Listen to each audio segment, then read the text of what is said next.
In October 1967, a warship was killed by something its crew never saw coming. The Israeli destroyer Inz Eilat was operating in international waters off the Sinai coast when two Soviet-made missiles, fired from an Egyptian patrol boat positioned beyond the horizon, struck the vessel in rapid succession.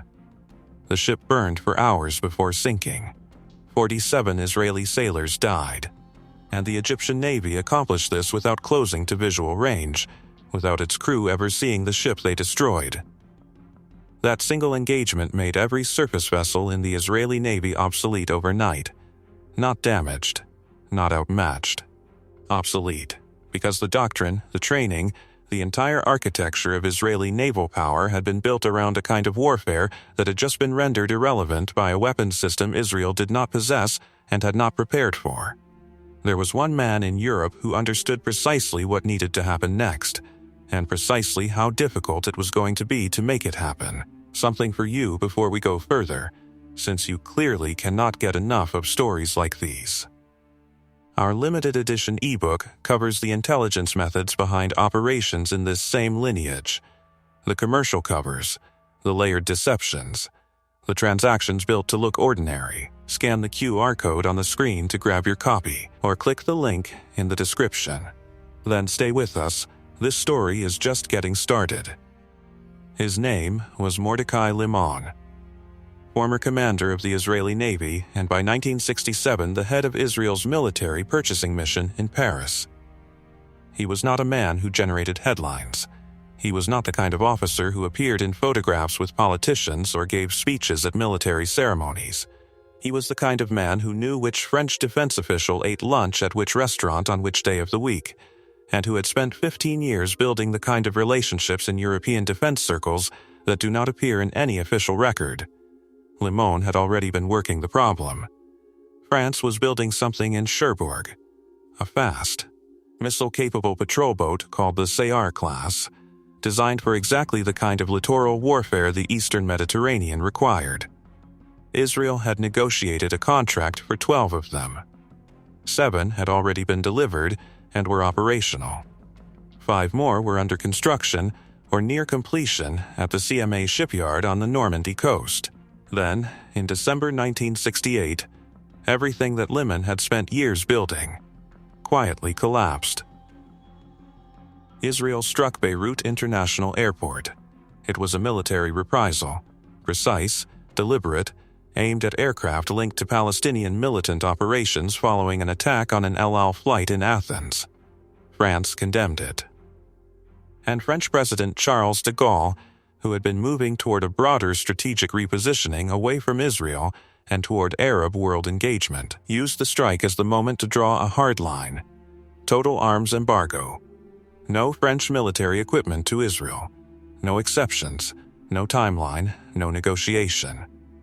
The 5 boats in Cherbourg, boats Israel had already paid for in full, were frozen in place. Armed guards were posted at the shipyard. Israeli liaison personnel were permitted to continue maintenance work, because the boats still legally belonged to Israel, and someone had to keep the engines from degrading.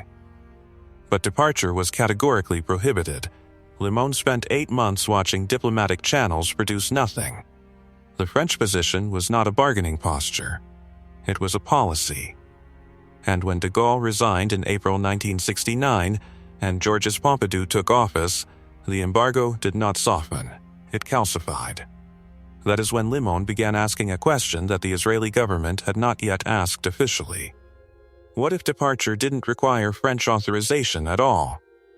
The question sounds simple. The answer required him to solve 3 problems simultaneously, any one of which, if it failed, would not just end the operation, but hand France a diplomatic incident severe enough to permanently damage Israel's relationship with Western Europe. The first problem was legal. The embargo prohibited France from transferring military equipment to Israel. It said nothing, technically, about Israel transferring its own assets to a third party. If the boats could be sold to a legitimate civilian entity with a plausible non-military use for them, France might have no legal basis to block the transaction. The second problem was human. That civilian entity had to be real enough, or appear real enough, that French officials reviewing the paperwork would approve it without asking questions that would expose the fiction. This was not a forgery operation. Limon was not planning to falsify government documents. He was planning to create a transaction that was, on its face, legally valid, and to construct around it a layer of commercial credibility convincing enough to survive bureaucratic scrutiny. The third problem was the one nobody was talking about openly inside the operation. Even if the paperwork held, even if the transaction was approved, even if the boats were legally cleared to leave, they still had to actually leave, 90 men, 5 vessels, a winter crossing of the North Atlantic, without the French government understanding what was happening until it was too late to stop it. And that third problem depended entirely on the first two holding together for long enough. Limon made a call to a man named Milla Brenner. Brenner was a retired Israeli naval officer who had built a second career in commercial shipping, running a cargo operation called Maritime Fruit Carriers that gave him legitimate standing in European port circles. He was not an intelligence professional in any formal sense, but he understood maritime commerce, understood how shipping companies worked, and understood what kind of business relationships generated credibility in port environments without generating scrutiny. More importantly, Brenner knew a Norwegian businessman named Martin Siem. Siem was a shipbuilding executive, established, respected, with a wartime record as a resistance fighter against Nazi occupation that gave him a particular kind of moral standing in post-war European business culture. He was not connected to Israeli intelligence. He was not being recruited as an asset. When the nature of the request was explained to him, he understood what he was being asked to do and the risks it carried. He agreed anyway. His reasons were never fully recorded. What is known is that he did not treat this as a transaction. He treated it as something else, something closer to the choices he had made during the war, when the question of which side you were on was not abstract. What Siem provided was the skeleton of a company called Starboat.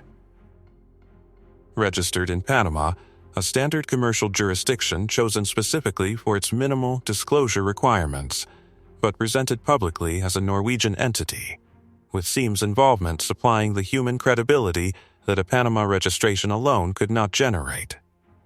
The company's stated purpose was offshore oil exploration and crew transport in North Sea survey zones. Its documentation described the 5 Saar boats as meeting its operational requirements for work in remote waters. Everything about Starboat was designed to look like it didn't need to be examined. Not suspicious. Not elaborate.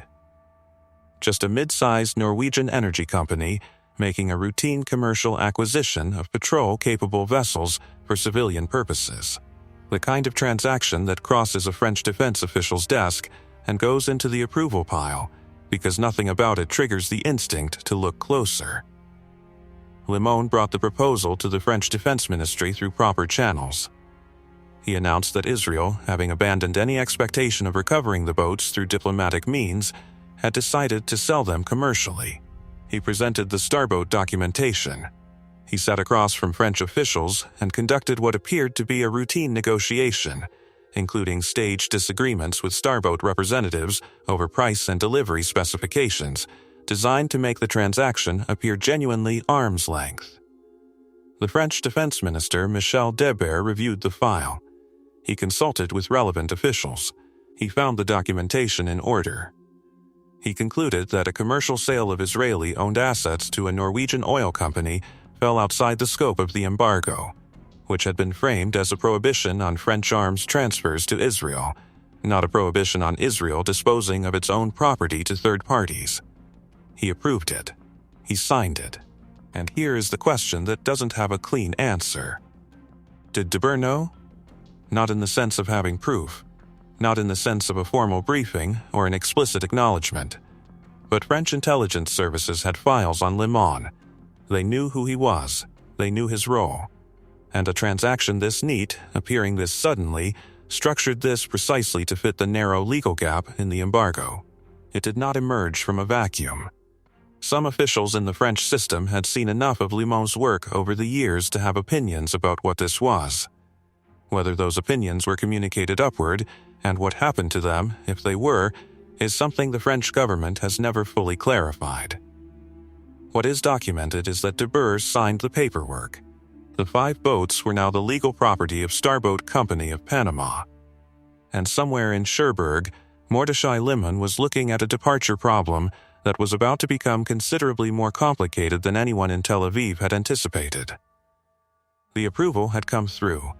The paperwork was signed. The boats were, on paper, the legal property of a Norwegian oil company that did not exist in any meaningful sense. Liman had expected to feel something when that happened. Relief, perhaps, or the particular satisfaction that comes from watching a complex construction hold its shape under pressure. What he felt instead was a more familiar sensation, the one that comes when a plan moves from the theoretical to the operational, and you begin to see, for the first time, all the ways it can still fail.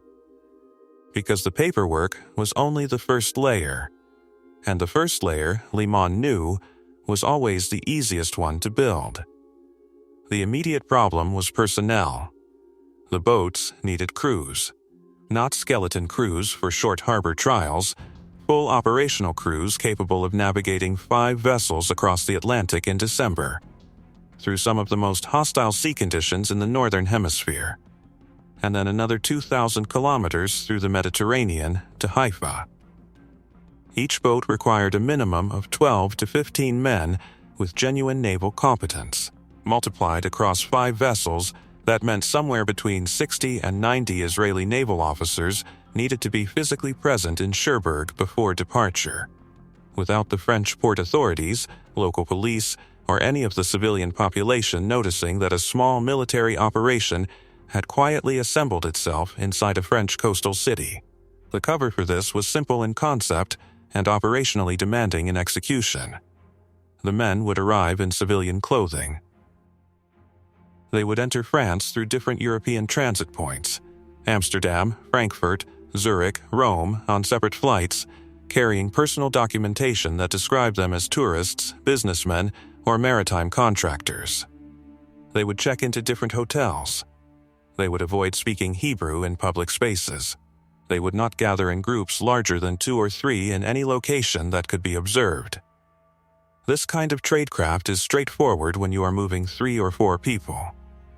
When you are moving 90, across a period of 2 weeks, into a city where Israeli faces had been a familiar presence at the shipyard for 2 years, the margin for a single person making a single mistake becomes uncomfortably small. There was a specific problem that the planning team had identified early and never fully resolved. Cherbourg was not a large city. It was a port town where people noticed things. The Israeli maintenance personnel who had been working at the CMA shipyard for the preceding months were known figures, known to restaurant owners, known to hotel staff, known to the kind of people in small cities who track the rhythm of strangers without consciously deciding to do so. The arrival of additional Israelis, even in civilian clothing, even in small groups, created a pattern that was visible to anyone paying attention. And in a French port city in December 1969, where the normal rhythm of commercial activity had quieted for the winter, additional arrivals were more visible, not less. Liman had made a calculation. The window between when the crews would need to be in position and when the departure would occur was short enough, no more than 10 to 14 days, that even if local observation registered something unusual, it would not produce an official response in time to matter. It was a reasonable calculation. It was also, as calculations go, the kind that depends entirely on nothing unexpected happening during those 10 to 14 days. The boats themselves presented a separate problem that had been partially concealed in the planning documentation. 4 of the 5 vessels were in acceptable operational condition. Their engines had been maintained. Their systems had been tested. Their navigation equipment, while not fully military grade for an open ocean crossing, was sufficient for the voyage with experienced crews. The 5th boat was not in the same condition. Its navigation instrumentation was incomplete. Equipment that should have been installed during the fitting process had not arrived before the operational timeline was locked. a supply chain failure that was partly administrative and partly the result of the embargo complicating the movement of components through French customs. The boat could move. Its engines worked. Its communication systems functioned at a basic level, but its ability to navigate independently across 2,000 miles of open water in December was genuinely compromised. The decision was made at the planning level to proceed anyway. The fifth boat would navigate by following the vessel immediately ahead of it, maintaining visual or electronic contact with another SAR through whatever conditions the Atlantic presented. This decision was not announced broadly within the crew selection process. The officers assigned to that vessel were told what they needed to know about its condition. They were not given a choice about whether to proceed. What happened next inside the French Defense Ministry is a matter of partial record and considerable inference. Within days of de Boer signing the starboat approval, something shifted in the administrative handling of the transaction. Not visibly. Not in any way that produced a formal intervention or a reversal of the approval. But certain officials who had been involved in the review process began asking follow-up questions. The kind of questions that do not appear in official files because they were asked informally, in corridor conversations, in the margins of meetings about other subjects. The questions centered on Starboat's registration. A Panama-registered company presenting as Norwegian was not illegal. It was not even unusual in international maritime commerce.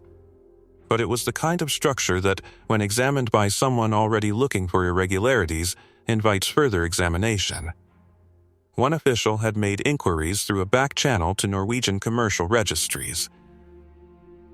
The results of those inquiries were inconclusive. Starboat was not prominently registered in Norway, but its Panama documentation was legitimate, and Martin Seam's name was attached to the transaction in ways that were traceable to his genuine business identity. That inquiry, and whatever conclusions it produced, did not result in a formal challenge to the de Boer approval. Whether it was flagged upward and suppressed, or simply absorbed into the bureaucratic flow without generating sufficient concern to trigger escalation, is not fully established in the available record. What is established is that the approval stood, and that at least one French official who had access to the Starboat file in November 1969 later acknowledged, in the post-incident review, that the transaction had raised questions he had not pursued as aggressively as he might have. He did not explain why.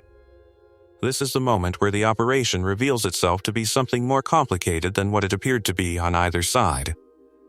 Limon had built a deception. He had built it carefully, layered it correctly, and run it through the French bureaucratic system in a way that produced the outcome he needed.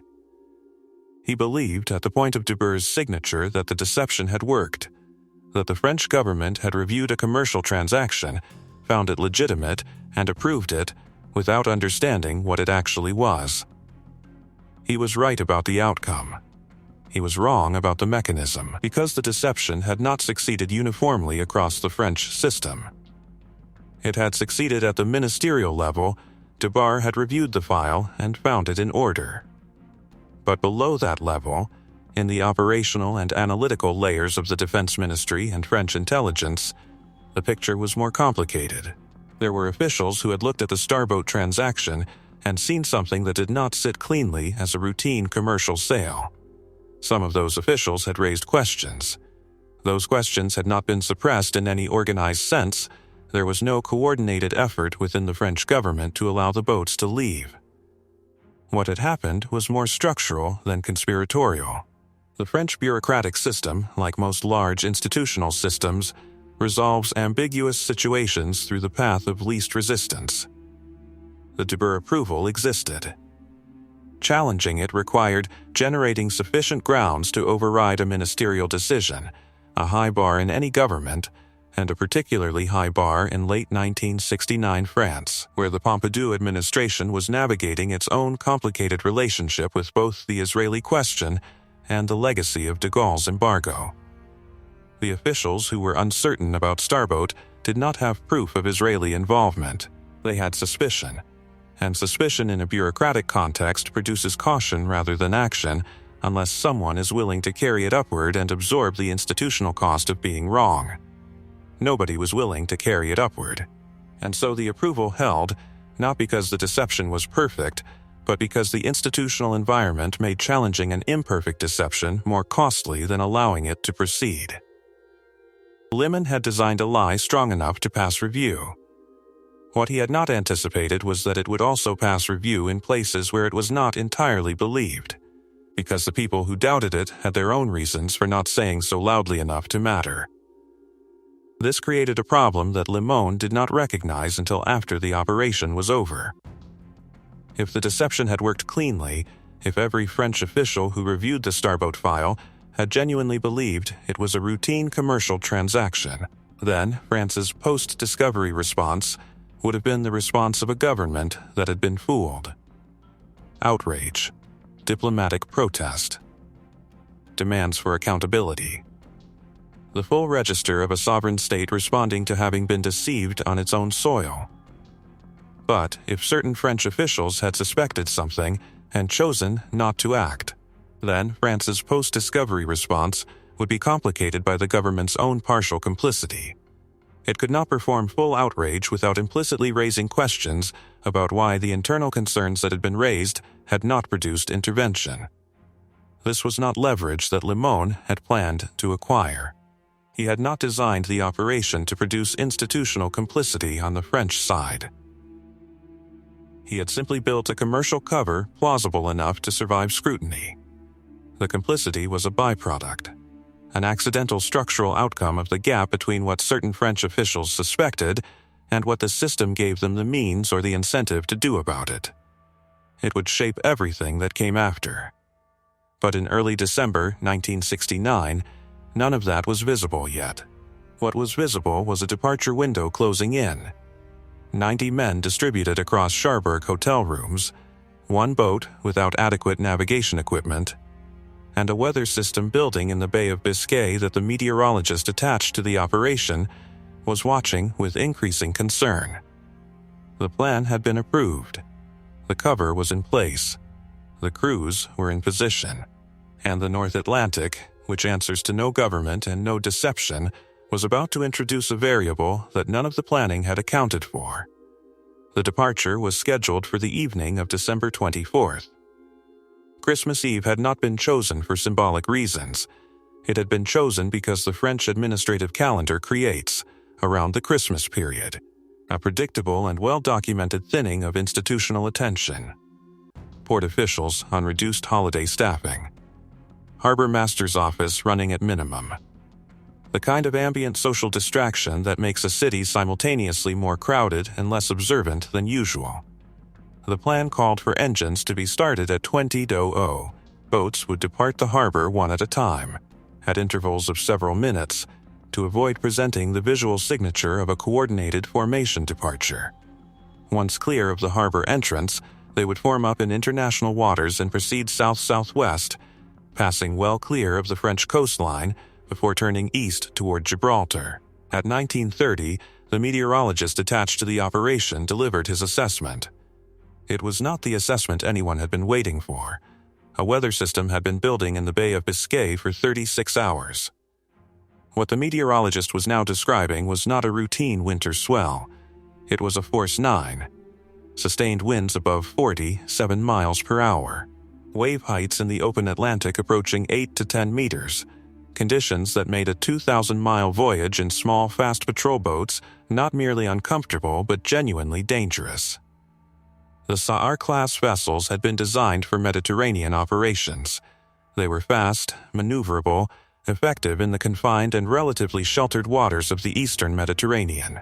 They had not been designed for sustained heavy weather transit in the North Atlantic in December. At Force 9, the crossing was not impossible.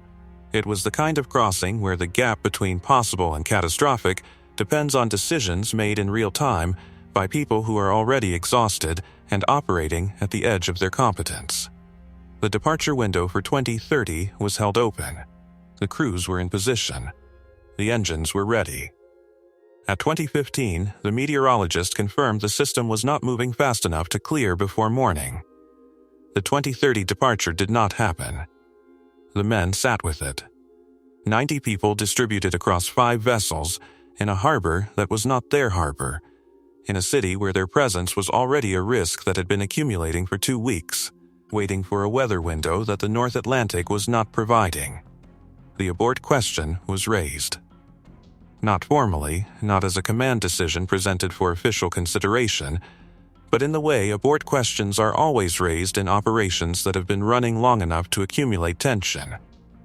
It surfaced in conversations between senior crew members.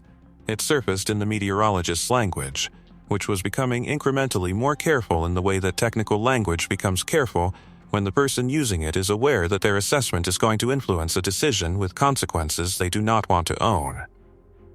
The question underneath the abort discussion was not whether the weather was bad. Everyone agreed the weather was bad. The question was what bad weather cost compared to what remaining in Cherbourg cost. Because remaining in Cherbourg was not free. Every additional hour the boat sat in the harbor was an additional hour in which the routine that had been constructed to look normal was now visibly not normal. Christmas Eve. A skeleton port staff. And 5 patrol boats that were supposed to be preparing for departure to Norwegian waters sitting idle at their moorings with full crews aboard. The harbor was quiet. But quiet is not invisible. At 22:30, a second weather assessment. The system was tracking slightly faster than the previous model had suggested. There was a possibility, not a certainty, a possibility, that conditions might ease in the early hours of the morning. The meteorologist put it carefully. He said the window might exist. He said he could not confirm it would. The decision was made to wait. At midnight, the assessment had not improved enough to authorize departure. The winds in the Bay of Biscay were still running at force 8 to 9. The wave height projections for the first 12 hours of the crossing remained outside the range that could be described as acceptable. The 2030 plan was now 4 hours dead. The crews had been sitting aboard vessels in a French harbor on Christmas Eve for long enough that the operational assumption underlying the entire timing calculation, that the holiday would reduce observation, was beginning to invert. The longer they waited, the closer they moved to Christmas morning, when port activity would begin its slow resumption, and the presence of fully crewed patrol boats at the starboat moorings would become harder to explain. Then, just after midnight, a BBC weather broadcast. One of the crew members on the vessel with the incomplete navigation equipment, monitoring civilian radio frequencies as a supplementary information source, because that was what the situation required, picked up a BBC meteorological report suggesting the Bay of Biscay system was moving faster than French forecasting models had indicated. The report was not a forecast for maritime operations. It was a civilian broadcast. It was not the kind of data source that operational planning is supposed to depend on. But it said something the French meteorologist's most recent assessment had not said with any confidence: the storm's leading edge might clear the primary transit corridor within 2 to 3 hours. The information was passed up the chain. Captain Hadar Kimhi, commanding the operation's departure sequence, assessed it against what the meteorologist had said at midnight, and against what the harbor situation was becoming with every passing hour. At 02:30, he made the call. The first engine started, then the second. Then, in sequence, all 5, the sound of 5 patrol boat engines starting simultaneously in a quiet harbor in the early hours of Christmas morning is not a subtle event. The decision had been made to accept that. The assumption, and this is where the assumption that had been built into the planning was about to encounter reality, was that the harbor staff on Christmas morning was thin enough and distracted enough that engine noise in a commercial berth would not produce an immediate investigation. The assumption was correct as it turned out, but it was correct for a reason nobody had verified. One of the French port officials on duty that morning later described hearing the engine start. He described registering the sound. He described making a judgment, in the moment, that commercial vessels departing in the early hours of a holiday morning was not unusual enough to warrant immediate action. He was not distracted. He was not asleep. he heard the boats leave, and he decided, for reasons that he later characterized as a professional assessment of normality, that it did not require him to act. Whether that was a genuine professional assessment or something else, whether that official was one of the people in the French system who had seen the starboat file and made a quiet decision about what he was and was not going to involve himself in, was never formally established. What is established is that the boats left the harbor, one at a time, at intervals of several minutes, and cleared the harbor entrance without a single French authority transmitting an alert. The false release lasted approximately 40 minutes. The boats were in international waters. The harbor was behind them. The formation had assembled as planned. By any reasonable operational metric, the most dangerous phase, the departure, had been successfully completed. Then, the Atlantic arrived. The BBC forecast had been partially right. The system was moving faster than the French models had suggested. It had not, however, moved far enough. The outer bands of the weather system were still present in the transit corridor, and the conditions the boats entered 40 minutes after clearing the harbor were not Force 9. They were Force 7 to 8, still capable of producing seas that were genuinely brutal for vessels of this size, in this configuration, running at night. On the boat with the compromised navigation equipment, the situation clarified quickly into something that had been theoretically understood during planning and was now physically present. The vessel was following the running lights of the boat ahead of it. In moderate conditions, this was workable. In Force 7 to 8 seas, with wave action disrupting both visibility and the consistency of the lead vessel's course keeping, following lights through darkness while managing a vessel that was shipping water and working hard in the swells required the kind of sustained concentration that degrades over hours. The crew tied themselves to their positions, not metaphorically, with rope, because the alternative, in those seas, in the darkness, was going over the side. Nobody aboard that vessel was thinking about French diplomatic responses or post-operation consequences. They were thinking about the next wave, and the lights ahead and whether the boat was going to stay on the surface long enough to clear the Bay of Biscay. That was the operation at 0400 on Christmas morning. Not elegant. Not a clean extraction. 5 vessels in heavy seas, one navigating by the lights of the boat in front of it, running hard for Gibraltar while the French government was still asleep and entirely unaware that anything had changed. The assumption that the crossing would be difficult had been built into the planning. The assumption that difficult was manageable had not been tested against what difficult actually felt like. It was being tested now. The French government did not learn that the boats were gone from a defense official, a port authority report, or an intelligence alert. They learned from a journalist. A BBC correspondent who had been in Cherbourg covering the holiday period visited the CMA shipyard on the morning of December 25th and noticed something that the French administrative apparatus, running at Christmas minimum staffing, had not yet formally registered. 5 berths. Empty. No vessels. No departure paperwork filed through standard channels. No notification to the harbor master consistent with an authorized commercial departure. The reporter filed the observation. It moved through editorial channels faster than it moved through French government channels. And that sequencing, a foreign press organization knowing before the Defense Ministry's own apparatus had generated an internal alert, established the character of the French response before it had even begun. It was a response built on embarrassment before it was built on anger. When the Defense Ministry confirmed the berths were empty, the immediate institutional instinct was to reach for the starboat paperwork, to find the transaction that de Boer had approved and use it as the framework for an official statement. The boats had been sold. The new owner had departed with them. This was a commercial transaction, properly documented, properly authorized. That position lasted approximately 6 hours. It collapsed when the Norwegian ambassador in Paris, contacted by French Foreign Ministry officials seeking confirmation of Starboat's status as a Norwegian entity, clarified that Starboat was not a registered Norwegian company in any official Norwegian commercial registry.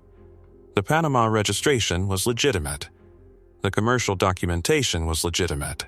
But the Norwegian identity that had given the transaction its surface credibility, the identity that had made a French defense minister look at an oil exploration company buying patrol boats and see something routine, was a construction.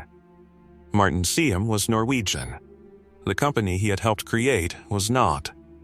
That distinction, which had been the structural weakness in the cover from the beginning, was now the center of a diplomatic crisis. Foreign Minister Maurice Schumann delivered France's public response. He described the situation as deeply irregular. He warned of serious consequences if Israeli involvement in the rerouting of the vessels to Israel was confirmed. He used language that carried the weight of a government that had been deceived, that had, in its own framing, acted in good faith on documentation that had been presented fraudulently. Defense Minister de Boer, whose signature was on the approval, said very little. This was not an accident. De Boer's public silence in the immediate fallout period was the product of a political calculation that the French government made within hours of confirming the boats were gone. Because the question that Schumann's language of deception implicitly raised, the question that would have destroyed the French government's position if it had been asked loudly enough in public, was who in the French system had looked at the Starboat file and decided not to look harder. De Boer had signed the approval. He had signed it after a review process that had produced internal questions that were not escalated. If the French government pursued Israel through international legal mechanisms or formal diplomatic channels with sufficient aggression, those mechanisms would inevitably generate discovery processes, inquiries, document reviews, testimony that would surface the internal questions that had not been acted on. The French government could not perform full outrage without risking exposure of its own partial institutional failure. This was the consequence Limon had not planned for and could not have fully anticipated. The deception had created, as a structural byproduct, a situation in which France's most aggressive response options were also its most self-damaging ones. The cover had not just worked on the people it was designed to fool.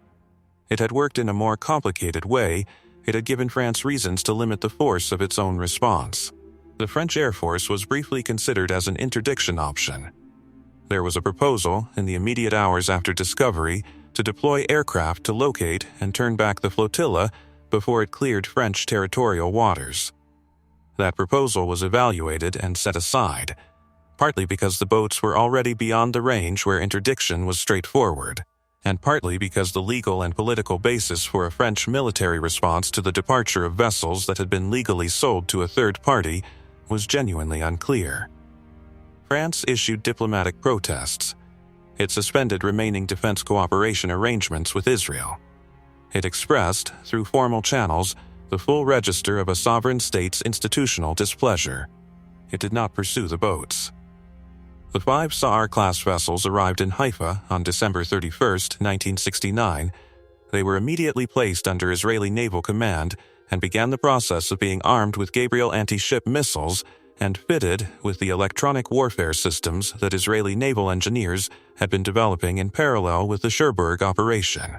The Gabriel missile, shorter range than the Soviet Styx, but faster and more maneuverable, had been designed specifically for the kind of close-quarters naval engagement the Eastern Mediterranean would produce. 4 years later, those decisions became outcomes. During the Yom Kippur War in October 1973, Israeli Sa'ar-class vessels engaged Syrian missile boats in the Battle of Latakia, the first naval engagement in history in which both sides fired anti-ship missiles at each other. The Syrian vessels carried Soviet Styx missiles with twice the range of the Israeli Gabriel. On paper, the Syrian force held a significant tactical advantage. 54 missiles were fired at Israeli vessels during that engagement. Every one of them missed. The Israeli electronic warfare systems, the jamming equipment, the chaff dispensers, the false target generators that had been integrated into the Sa'ar-class boats during their post-Cherbourg refit, defeated the incoming missiles systematically. The Israeli vessels then closed to Gabriel range and engaged. The Syrian naval force was effectively destroyed. No Israeli vessel was lost. The boats that France had refused to release. The boats that had left Cherbourg in a force 8 storm on Christmas morning, one of them navigating by the running lights of the vessel ahead. Those boats, in October 1973, changed the outcome of a naval war. Modern missile boat doctrine, the electronic warfare integration, the close-range engagement tactics, the false target systems that are now standard across most naval forces, was developed in part through what Israel learned operating those vessels in the years between December 1969 and October 1973. Mordecai Limon was expelled from France. The French government's formal response to the Cherbourg affair included a declaration that Limon was persona non grata, no longer permitted to operate on French soil in any official or unofficial capacity. His 15-year cultivation of relationships inside French defense and commercial circles, the network that had made the operation possible, was severed by a government that needed to be seen doing something even as it constrained what that something could be. He returned to Israel. He was not publicly celebrated in any formal sense.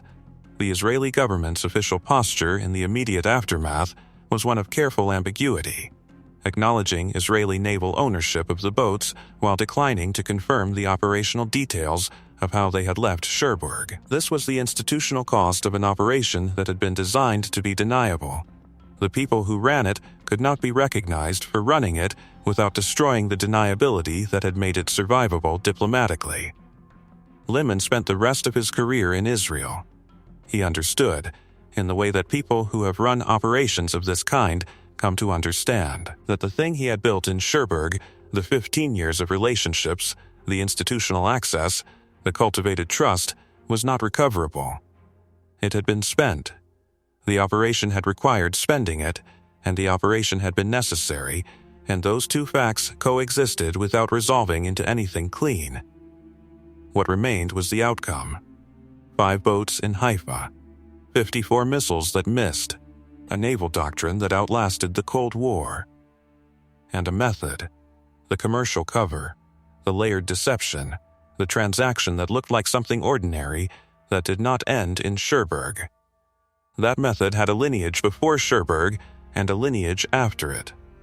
The cases that built it and the cases it made possible are not in public military histories. Some of them are in what we put together. An operational record in the description below covering the intelligence methods, documented cases, and deception frameworks behind operations in this lineage. The ebook lays out the doctrine, the covers, and the outcomes in operational terms, not summary ones. The link is in the description. If this operation raised questions about where deception ends and institutional complicity begins, about who really knew, and what knowing without acting actually means, drop them in the comments. That conversation is worth having.